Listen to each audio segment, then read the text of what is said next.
Family. A six-letter word that means everything to me.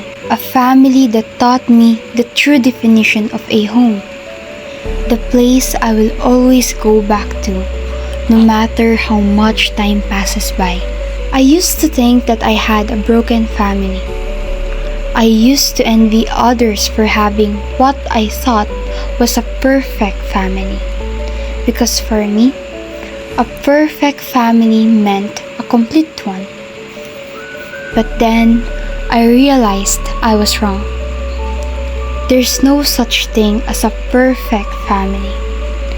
Behind every perfect family picture, there's always an untold story. A story of imperfections. I don't have a perfect family, but I have a family where each of us tries our best to become better versions of ourselves, so that together we can create a better version of our family too. I'm grateful to my mama because she has never left my side since day one. She never stops working just to make sure there's a food on the table, and that I have everything I need. She's the best. She never complains even when it's hard. She never cries even when she's in pain. She's the woman I always look up to because she's not just a mom. She's the woman who taught me how to stand on my own. A mom always knows best because every time I'm sad or crying, she's always there beside me holding an ice cream, saying, "Huwag ka na umiyak, papangit ka." I'm grateful to my nanay because she's the one I always run to whenever my mom scolds me.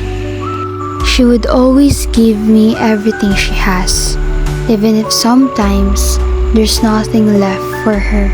She has a lot of stories to tell, from her love story to her life lessons.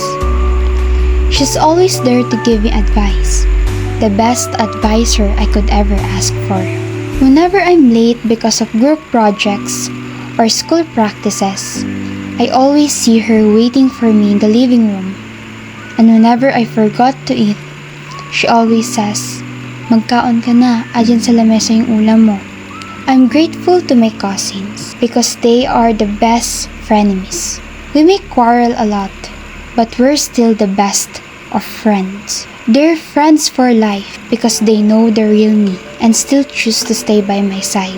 They're the best secret keepers, even if sometimes we blackmail each other for fun.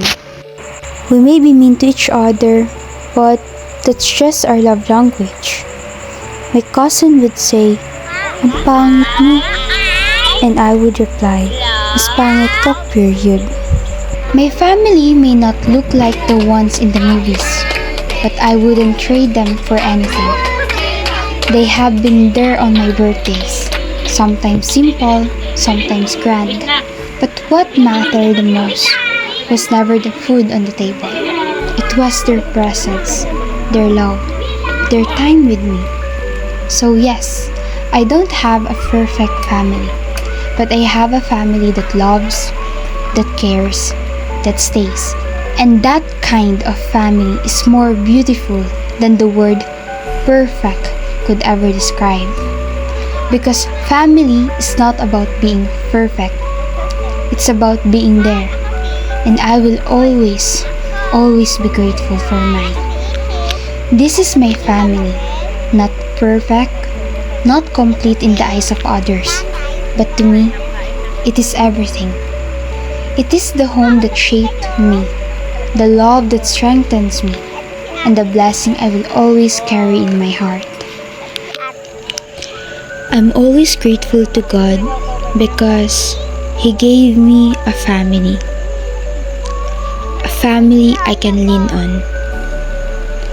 And if afterlife really exists, I want my family to be my family in every lifetime. A tribute to my family, the people who made me who I am, and the people who will forever be my home.